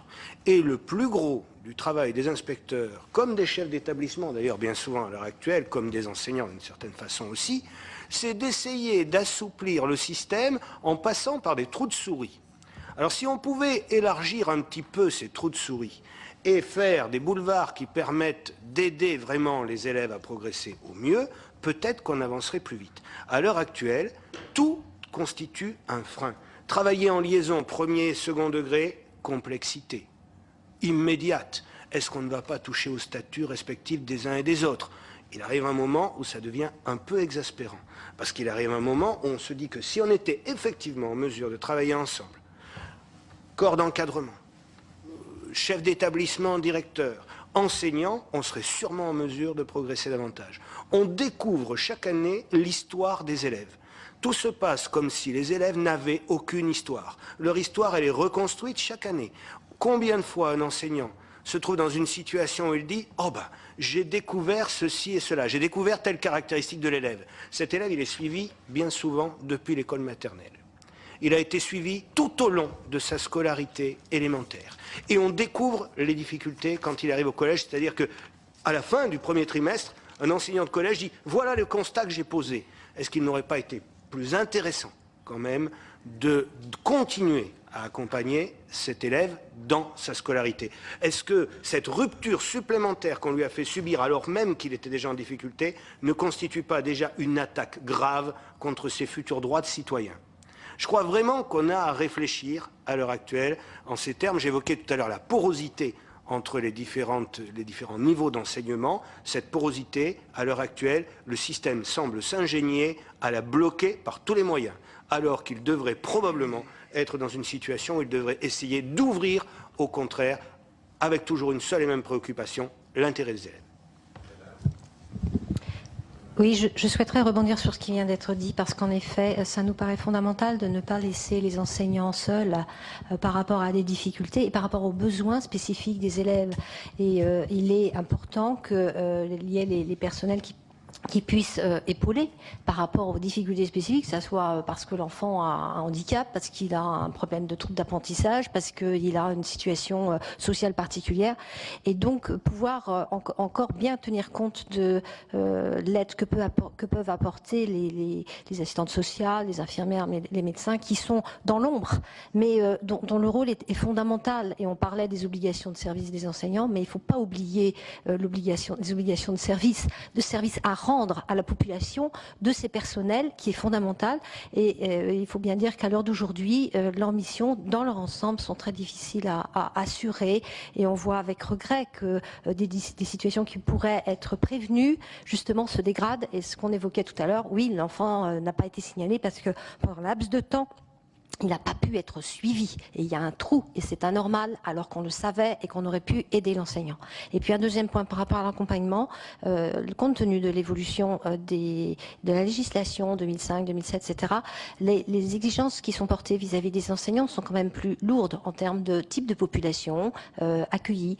Et je souligne qu'il serait quand même intéressant justement de voir au niveau des effets par rapport aux enseignants, de ce qui se passe en termes de risques psychosociaux, en risque de problèmes de travail. Et actuellement, nous n'avons toujours pas une médecine de prévention à la hauteur de ce qui pourrait protéger les enseignants. Voilà, merci.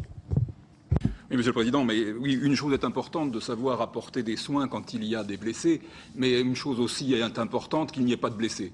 Il est certain, je romprai peut-être un petit peu avec des propos feutrés, bon, il est certain que si nous en sommes à un certain point, avec les résultats que vous évoquez très justement sur l'enquête PISA, qui elle-même peut être contestée, qui peut elle-même peut être revue, c'est aussi parce que nous sommes au terme d'années nombreuses où on a imposé un système uniforme d'enseignement qui ne convenait pas aux élèves, qui était générateur de refus de l'école, qui était générateur de conflits entre des familles et les professeurs, et qui font que le professeur, l'enseignant, Le maître d'école, j'aime bien ce terme, dans son école, le professeur dans son collège, dans son lycée aussi maintenant, est souvent l'objet vers lequel se tourne l'agressivité publique, qu'elle soit verbale, morale, physique.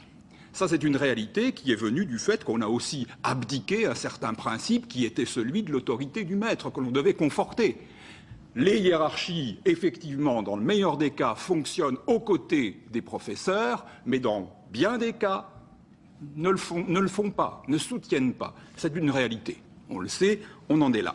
On va le dépasser. Moi, j'en suis entièrement d'accord. Et pour cela, si monsieur le rapporteur disait effectivement que rien ne se cache derrière les lignes qui sont écrites, je crois que vous avez tout à fait raison dans la façon dont vous les avez écrites. Mais ce qui se cache derrière, c'est toute une représentation aujourd'hui présente dans le bruit des représentations de notre société sur l'école. Et effectivement, qu'est-ce que l'on voit? On voit un discours gagné par un vocabulaire un peu managérial, on voit une terminologie qui s'impose, on voit des idées qui s'insinuent. Je crois qu'il est temps de, loin des Finlandes, par parenthèse, la Finlande, tout petit pays, qui a énormément de problèmes d'immigration. Il y a beaucoup de Suédois en Finlande. Petit pays, au système éducatif idéal, dans lequel, dans les 5 dernières années, il y a eu 4 cas de fusillade dans des établissements scolaires. Alors, quand on parle de certaines choses, qu'on aille regarder partout. Hein. Donc, ce que je crois, c'est que, revenons, si vous... combien? 7 millions. Et, alors, je reviens à cette idée-là. Je crois que notre solution, c'est effectivement de revisiter en profondeur ce qui a fait le succès du système éducatif français, c'est-à-dire un service public de qualité, assis sur des professeurs garantis et des personnels d'encadrement garantis par des statuts nationaux, assurer du soutien de la société qui les emploie. Pour un ministère qui est essentiel, qui est quand même finalement le ministère public de l'avenir. Hein.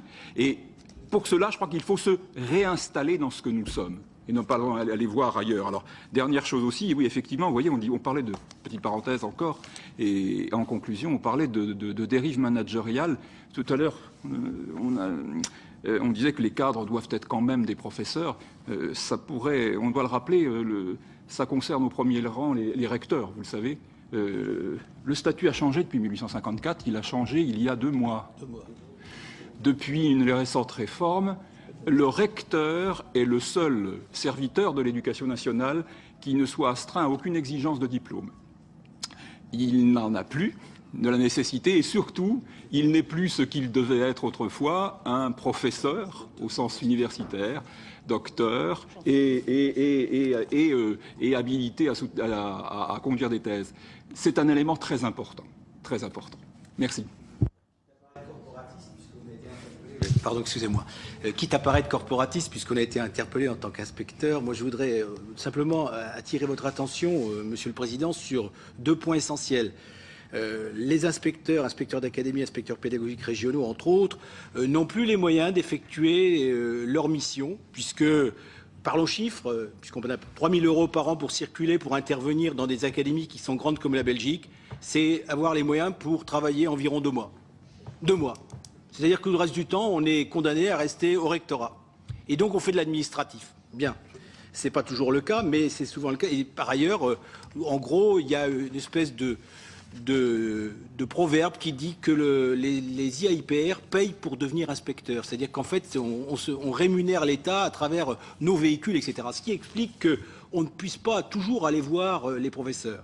Puis deuxièmement, et c'est un point extrêmement important, plus important que le premier, c'est que les IAIPR, les IADSDEN et tous les inspecteurs sont en grande difficulté parce que tout simplement, lorsqu'ils découvrent que les enseignants ont des difficultés, ils n'ont aucun moyen, mais ce qui s'appelle aucun moyen, financier, technique, matériel, locaux, tout ce que vous voulez, pour pouvoir effectuer effectivement une remédiation, une réinsertion, disons, pour remettre en place des enseignants qui sont en difficulté.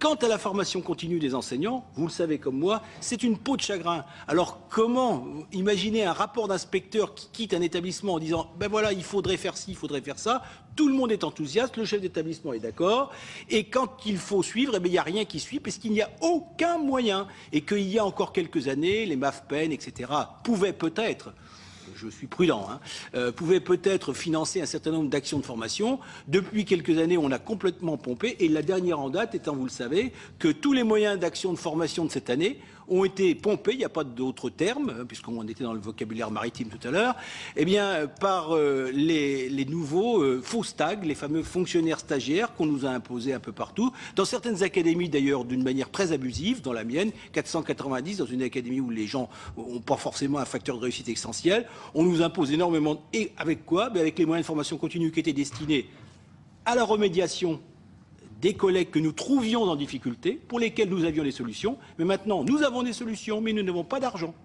Et je pense que ça, c'est un problème fondamental. Je crois que la formation continue des enseignants a été complètement négligée. Par ailleurs, tout à l'heure, nous posions la question du statut des enseignants. Pourquoi est-ce que la formation continue des enseignants pourrait pas être inscrite dans leur statut? Pourquoi pas? Pourquoi pas?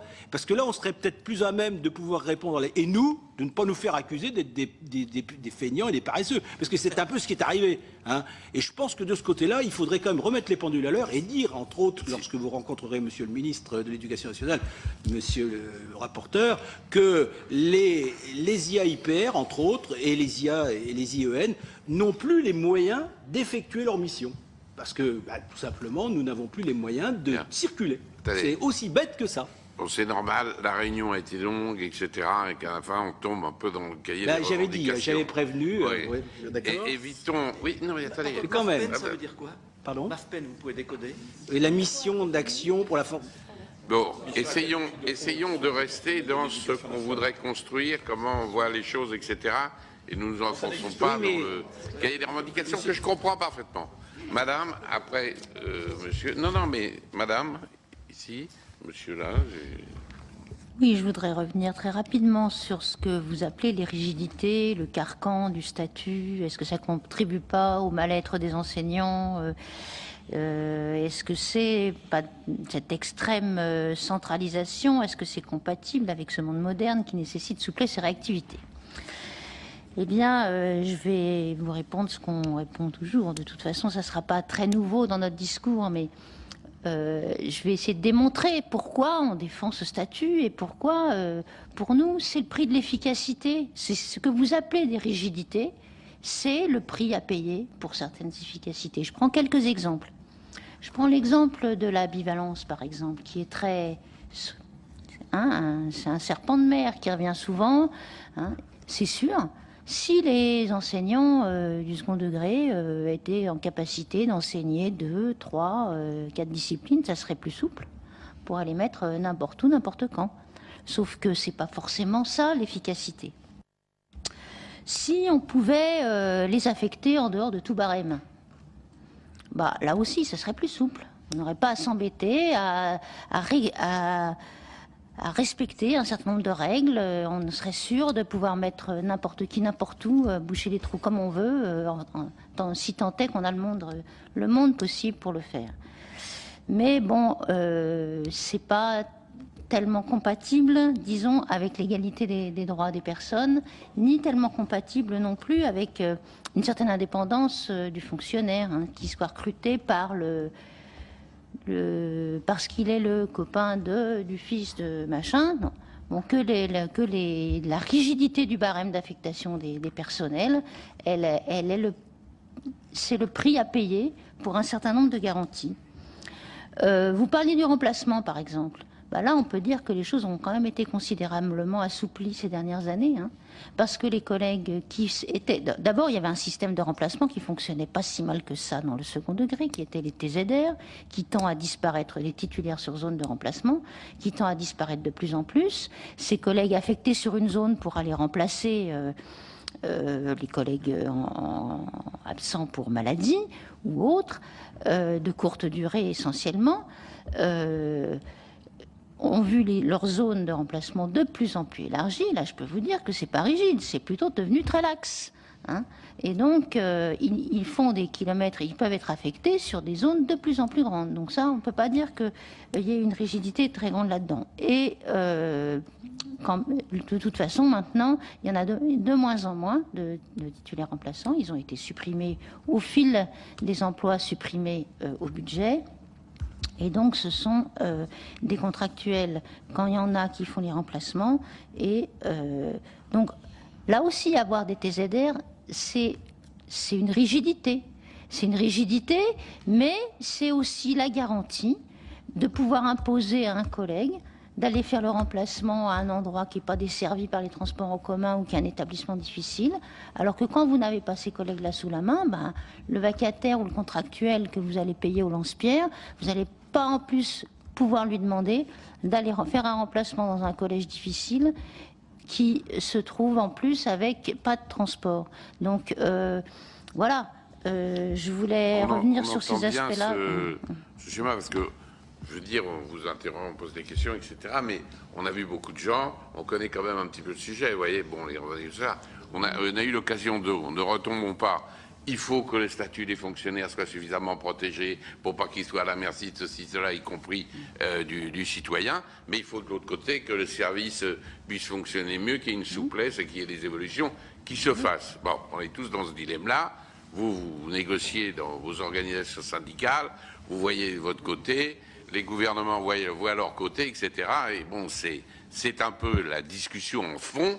C'est-à-dire, quand on vous pose la question sur les statuts, sur ceci, sur cela, qu'est-ce que c'est que le responsable d'un établissement, etc. Donc, revenons pas au début de la discussion et le sujet de la discussion. Monsieur, il y avait monsieur, et il y en a un autre. Je suis désolé, mais c'est un petit peu... je vais vous désobéir, mais je vais faire très vite, par contre. Hein. Moi, c'est le terme carcan qui m'a fait réagir, parce que... mettre en avant le carcan dans un contexte où j'ai listé, depuis 2007, la profession dans le premier degré, dans le second degré aussi, est soumise à une véritable pluie d'enclume. Donc dire que ça manque de souplesse et de réactivité, quelque part, ça me questionne. Hein. Depuis la rentrée 2007, passage à 24+3, suppression du samedi matin, aide personnalisée, accompagnement éducatif, nouveaux programmes, stage de remise à niveau, éclair, référentiel de compétences, des IEN maternelles, les TIS, le plan science, les langues maternelles. Enfin, on ne peut pas reprocher à la profession de ne pas être souple et réactive. Et la profession, elle, je dirais qu'elle a besoin de boussole. Et qu'est-ce qui peut donner à la profession une boussole? C'est la formation. Et qu'est-ce qu'on voit sur la réalité? La formation initiale qui est réduite à rien. On peut le dire comme ça. Ça me dérange, je ne veux pas être caricatural, mais on ne peut pas le dire autrement. La formation continue, on l'a dit, qui est quasiment inexistante, c'est-à-dire que ça pose problème. Et il y a aussi une incompréhension, alors ça nous ramène un petit peu au sujet plus précisément de nos échanges, mais une incompréhension des collègues. Quand les recteurs cherchent des gisements d'efficience dans les académies, les collègues, ce qu'ils voient, c'est une inégalité sur le territoire. Ici, on va retirer sur des postes de RASED. Ici, on va retirer sur... On n'est pas dans un cadre d'égalité. Et les collègues, ils le perçoivent, ils le vivent mal. Et quelque part, ça les enferme aussi. Et je veux dire que... vous avez évoqué PISA tout à l'heure, mais en une phrase. Non, je termine. Après, je vous embête plus. Je promets que je vous embête plus après. PISA, l'OCDE montre que la France a les résultats qu'elle a, des résultats moyens certes, mais que l'école maternelle a un effet sur les résultats des élèves, un effet positif. Alors, en termes de politique, on marche sur la tête. On a l'OCDE qui nous indique qu'on est sur du positif quand on scolarise, quand on travaille sur le pré-primaire et qu'on scolarise. La France, la Belgique et Israël sont cités. Et qu'est-ce qu'on voit en termes de politique éducative en France? Au contraire, on voit un retrait sur l'école maternelle et une école maternelle laissée en friche. Oui. Deux mots très rapides. Premièrement, un constat. Vous avez pu voir que l'attractivité du métier d'enseignant se mesure à l'aune du nombre de personnes qui passent le concours. Il a chuté colossalement. Il faut s'interroger, même si le nombre de postes mis au concours a chuté. Deuxième constat que nous venons de vérifier, nous venons d'entamer les logiques des mutations des personnels. Les demandes de mutation ont fondu dans notre secteur de manière colossale. Pourquoi? C'est tout simplement la peur qu'ont les collègues de se retrouver le dernier arrivé dans un établissement scolaire et donc de subir, s'il y a moins de moyens, une carte scolaire. Deuxième question qui est fondamentale, puisque ça n'a pas été évoqué, mais c'est quelque chose qui pour nous est fondamental, c'est la lisibilité de l'école pour l'opinion et pour effectivement les individus. Ça signifie donc c'est la lisibilité des parcours. Et ça pose une question qui n'a pas été évoquée. Il y a un mot qui est fondamental, c'est l'orientation. Et nous demandons donc ici l'égale dignité des 3 voies de formation, notamment la voie professionnelle, qui ne doit pas être une voie effectivement ghettoisée, qui doit être véritablement pour ce qu'elle est. Et c'est pour ça que nous sommes battus sur une logique de parcours d'un CAP au BTS avec la logique des souplesses que vous souhaitez, mais qui ne doit pas être liée à cette souplesse telle qu'on l'entend. C'est comment effectivement, ça a été dit très logiquement, un jeune doit pouvoir faire le parcours en sortant du système avec le plus haut niveau de qualification qu'il puisse avoir. C'est ça effectivement, puisque la nation mise sur lui dans le cadre du pacte social. Donc on passe aux questions ici. Donc, Je vais essayer, Monsieur le Président, d'être rapide. Je vous ai toutes et tous écoutés, mis à part une sortie ou deux pour des problèmes de téléphone, mais d'autres sont sortis aussi. J'ai pas entendu qui que ce soit nous parler autrement qu'en disant qu'il est insuffisant ou qu'on supprime des postes ou qu'on ne fait pas ce qu'il faut, du montant réel du budget de l'éducation nationale tel qu'il figure dans le budget de la nation. J'ai en mémoire un chiffre, je vous donne pas un virgule près, mais 60 milliards d'euros pour cette année, sur un budget qui doit être de 286 milliards d'euros. Alors, Monsieur Chevalier nous a dit tout à l'heure que le budget en Allemagne était en augmentation, il nous a pas dit de combien et par rapport à combien. Moi, je vous donne le montant du budget de l'éducation nationale en 2011, pour 2011, 60 milliards sur 286 milliards, c'est-à-dire en gros 1 milliard pour 1 million d'habitants. Est-ce que le rapport que vous avez cité tout à l'heure est le même concernant l'Allemagne? J'aimerais bien avoir, c'est à mon tour de vous poser une question, un élément. C'est un point de détail, mais c'est un point de détail important. Il y a en gros 80 millions d'habitants en Allemagne après la réunification. Ce sont des chiffres approximatifs, mais assez proches de la réalité. Ça permet de regarder par rapport à un pays comparable. L'Allemagne, 80 millions d'habitants, par rapport à la France, 60 millions. C'est mieux que la comparaison avec la Finlande qu'on nous ressort à toutes les réunions de la commission de l'éducation. Sans arrêt, on nous dit, ah, mais en Finlande, parce qu'il y a eu une mission qui est allée, bien sûr, ils font de belles choses en Finlande, je ne le nie pas, mais 7 millions d'habitants, ne l'oublions pas. C'est pas tout à fait le même niveau et de la même échelle. Donc, voilà ce que je voulais dire, c'était pas vraiment des questions, mais c'est simplement pour donner des précisions sur lesquelles on n'a pas entendu grand-chose aujourd'hui. Oui, simplement, on est de couleurs politiques évidemment diverses. Il va donc avoir un rapport que l'on va construire. Le rapporteur va le construire. On va en discuter. On peut se trouver... Non, mais je vais vous donner la parole. Hein. On peut se trouver entre nous en désaccord, et à ce moment-là, c'est mentionné dans le rapport. Hein. Je veux dire, on construit, on peut tomber d'accord sur les conclusions, mais c'est pas nous qui remplaçons les ministres qui vont se succéder. Ce magnifique rapport que tu en as fait d'autres, et tu sais que des fois ils ne sont pas toujours utilisés, et ils peuvent prendre leur place dans une armoire, et vous en parlerez ensuite comme étant votre expérience où il y avait eu cette fameuse réunion, on était resté longtemps, etc., et ça n'aboutit à rien. Monsieur le Président, avec ta permission, j'ai commis un rapport il y a un peu plus de 2 ans, maintenant ça passe vite, sur la formation professionnelle. J'avais dit à l'époque, presque 4 ans, ça passe très vite, j'avais dit que j'avais dépassé l'âge de faire des rapports pour venir enrichir les rayons de la bibliothèque du Sénat. Comme j'ai pris 4 ans de plus, donc c'est encore d'autant plus vrai. Donc je souhaite que le rapport que nous allons produire, on verra bien, c'est au mois de juin, il ne vienne pas enrichir seulement les rayons de la bibliothèque du Sénat, mais qu'ils servent. Ce qu'il en est, mais on ne va pas tout à fait travailler dans le même sens que vous nous dites au dernier moment, mais on en tiendra compte évidemment. Monsieur Tournier.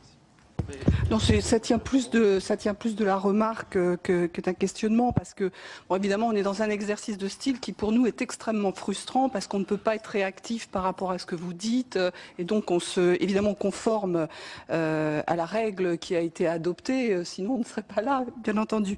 Non, ce que je veux vous dire, c'est que moi, je crois vraiment, certains d'entre vous l'ont dit d'ailleurs, il y a une lassitude du corps enseignant et il y a une perte de repérage sur le sens de l'école pour les enseignants et pour la population dans sa globalité. Et je crois que vous avez dit des choses très très importantes, en tout cas qui pour moi nourrissent vraiment ma réflexion, et j'essaierai évidemment de le faire valoir dans le cadre de ce rapport, sur la manière dont on devrait expérimenter. C'est-à-dire que je crois qu'il faut qu'on sorte de cette sorte de comportement erratique qui consiste à engager une expérimentation, de pas vraiment l'avoir préparée, de la généraliser brutalement et puis ensuite, quelquefois, peu de temps après, de revenir y compris sur cette expérimentation. Ça, je crois qu'il faut arrêter tout ça. Je vais vite et simplement pour dire que vous avez parlé d'engagement politique au sens où il faudrait redéfinir le sens de l'école. Moi, j'ai envie de dire on a besoin d'un engagement politique partagé. C'est-à-dire qu'il faudrait vraiment être en capacité dans ce pays, à partir des diagnostics qui sont réalisés par les uns et par les autres, et donc dont d'ailleurs PISA fait partie. Il ne s'agit pas de nier ce qui nous est dit par toutes ces enquêtes, mais à partir de ce diagnostic, eh bien d'essayer de réfléchir avec l'ensemble de la communauté éducative sur les pistes qui seraient nécessaires d'engager, y compris par l'expérimentation.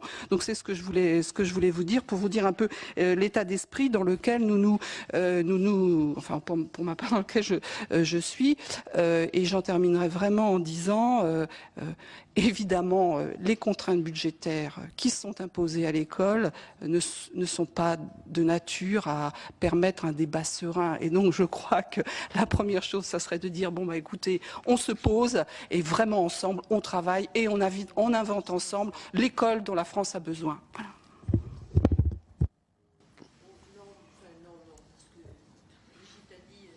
Je souhaitais dire, c'est ne pas allonger le débat inutilement, mais je le partage complètement. Je voudrais simplement répondre au sénateur Imbert. Qui? Oui, allez-y. Simplement, pour l'Allemagne, on est deux pays à peu près équivalents. Visiblement, les résultats scolaires de l'Allemagne n'ont pas été meilleurs que les résultats français il y a quelques années, puisque, vous le savez, l'Allemagne a choisi de refonder complètement son type d'enseignement. Et à partir de là, c'est vrai que les choses se sont améliorées, mais est-ce que les plus défavorisés, qui sont les Turcs et qui sont au nombre de 7 800 000, ont fait des progrès? Semble-t-il pas du tout. Et donc je crois que de ce côté-là, il faudrait que, c'était une de nos grandes demandes, nous, que nous puissions connaître plus profondément les méthodes qui ont permis de réussir, quels que soient les pays dans le monde, parce qu'il n'y a pas que l'Europe, hein, et voir aussi quelles sont les contraintes qui sont imposées. Parce qu'il y a un pays qui réussit très très bien, c'est Singapour, mais vous savez qu'ils ont tout simplement réinventé la chicotte, et je pense que ce n'est pas forcément la meilleure façon. J'ai rien affirmé, j'attendais qu'on me donne le chiffre du budget consacré à l'éducation en Allemagne fédérale. On ne me l'a pas donné, donc je ne peux pas comparer, vous pouvez affirmer ce que vous voulez. Je crois simplement qu'il y a quand même 60 milliards dans le budget de cette année pour la France. Oui, je souhaitais répondre, non, pas du tout. Bon, je souhaitais répondre à cette question. D'abord, personne ne nous a posé de questions, et comme nous sommes bien élevés, nous répondions aux questions qu'on nous posait, donc ça n'était pas l'objet, en tous les cas, de l'audition. Effectivement, 60 milliards, effectivement, 60 milliards sont dépensés. Le rapport du CAS, du Centre d'analyse stratégique, donne toutes ces données. La France dépense plutôt dans une médiocre moyenne, pas la plus mauvaise, mais pas la meilleure, loin s'en faut, la part de son PIB pour l'éducation, moins que les États-Unis, par exemple. Hein, sensiblement moins que les États-Unis. Et quand on ramène ça au nombre d'élèves, puisque par bonheur nous avons des générations relativement nombreuses par rapport à l'Allemagne, la dépense à la tête nous met franchement dans le dernier tiers à peu près des pays. Donc nous dépensons beaucoup d'argent, c'est certain, 60 milliards, c'est une somme, personne ne dit le contraire. Auquel il faut ajouter les engagements des conseils régionaux, des conseils généraux et des conseils municipaux en faveur de l'investissement. Personne ne dit, mais quand on regarde en comparaison internationale, puisque ces données existent, la France ne fait pas d'efforts particuliers.